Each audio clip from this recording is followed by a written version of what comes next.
आषाढ़ मास की पूर्णिमा 10 जुलाई 2025 को मनाई जा रही है। बृहस्पतिवार का दिन है। बृहस्पतिवार का दिन बहुत अच्छा दिन पड़ रहा है इस बार। इस दिन जो है तिथि, पूर्णिमा तिथि का प्रारंभ जो है सुबह 1:37 पर शुरू हो रहा है और पूर्णिमा की तिथि की समाप्ति जो है 11 जुलाई को 2025 को सुबह 2:06 पर हो रही है। उस दिन जो है 10 जुलाई 2025 को गुरु पूर्णिमा के दिन सूर्योदय जो है वो 5:31 पर हो रहा है और सूर्यास्त जो है 7:22 पर हो रहा है। इसी दिन जो है आप पूर्णिमा के दिन ब्रह्म मुहूर्त जो है, ब्रह्म मुहूर्त में आप स्नान आदि कर सकते हैं। इस दिन जो है ब्रह्म मुहूर्त का समय जो पड़ रहा है वो सुबह 4 से 4:50 तक ब्रह्म मुहूर्त रहेगा। इस समय में आप स्नान दान भगवान विष्णु की आराधना करें, ये शुभ होगा। और ब्रह्म मुहूर्त के बाद ये जो अभिजीत मुहूर्त है, अभिजीत मुहूर्त पड़ रहा है 11:59 पर दोपहर में 12:54। अभिजीत मुहूर्त में जो है आप दान पूजा पाठ और कोई नया कार्य जो शुरू कर सकते हैं। और ये जो है सर्वाधिक अभिजीत मुहूर्त जो है वो सर्वाधिक शुभ मुहूर्त है। और पूर्णिमा के दिन जो है दीप दान की भी प्रथा है। दीप दान का समय जो रहेगा वो 7:20 से 8:23 तक संध्या का समय रहेगा दीपदान का।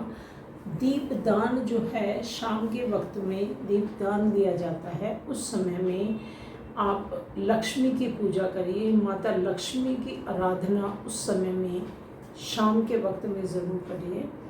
और राहु काल जो है 10 जुलाई पूर्णिमा के दिन राहु काल जो है 2:10 से 3:54 तक राहु काल रहेगा।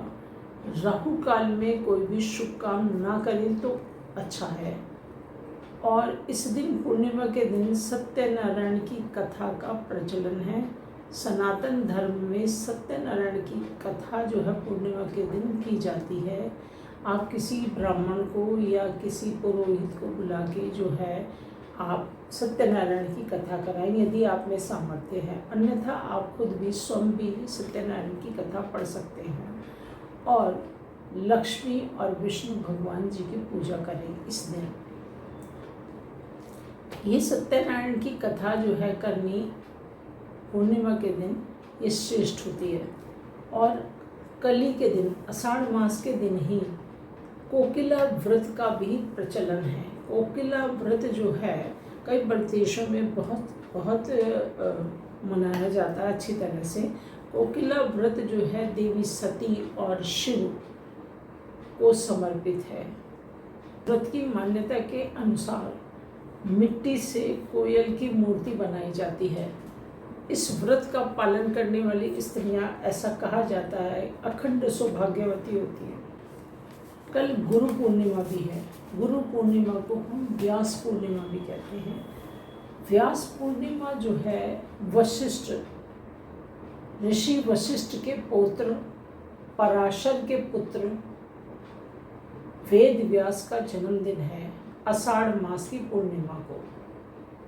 वेद व्यास जो थे सबसे पहले सनातन धर्म में सबसे प्राचीन सबसे प्रथम गुरु माने गए हैं। इन्होंने वेदों में 18 पुराणों में 18 उपपुराण में उपनिषदों में सभी के अनेकों भाष्य लिखे हैं। तो उस दिन गुरु पूर्णिमा के दिन आप वेद व्यास स्मरण करें, उनकी आराधना करें। और शास्त्र के अनुसार जिसका कोई गुरु नहीं है वो शिव को अपना गुरु मान सकता है, वेद व्यास को गुरु मान सकता है। लेकिन इस संसार में अंधकार से प्रकाश की ओर ले जाने वाले हमारे गुरु ही होते हैं। गुरु बिन ज्ञान नहीं और गुरु के बिना कल्याण नहीं। यदि गुरु है तो ज्ञान है, यदि गुरु है तो तुम्हारा कल्याण है। गुरु अवश्य होना चाहिए। कहते हैं कि ईश्वर एक बार नाराज हो जाए तो उनको मनाया जा सकता है, लेकिन रूठे हुए गुरु को मनाना बहुत मुश्किल है। ऐसा हो ही ना कि आपके गुरु आपसे नाराज हो। गुरु का स्मरण हमेशा करिए, हमेशा रखिए। गुरु के द्वारा दिया गया मंत्र हमेशा हमेशा अपने अंतरतम में ध्यान रखते रहिए।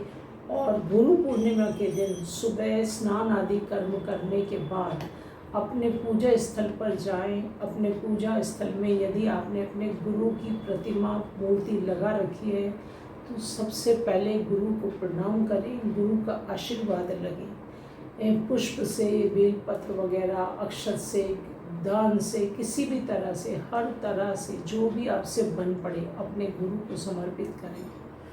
और गुरु यदि साक्षात आप गुरु से मिल सकते हैं, गुरु हैं, तो साल में एक बार अपने गुरु से ज़रूर मिले और उनकी कृपा दृष्टि अपने पे बनाने का आशीर्वाद ज़रूर लें।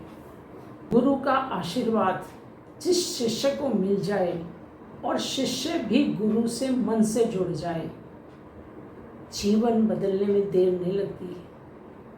जीवन में कितनी भी समस्याएं क्यों ना हो, गुरु मंत्र को भाव से पढ़िए, मंत्र को अच्छे से जपिए, आपकी समस्त कामनाएं पूर्ण ज़रूर होंगी। गुरु जी के दर्शन गुरु पूर्णिमा पर ज़रूर करने चाहिए, प्रकट रूप में।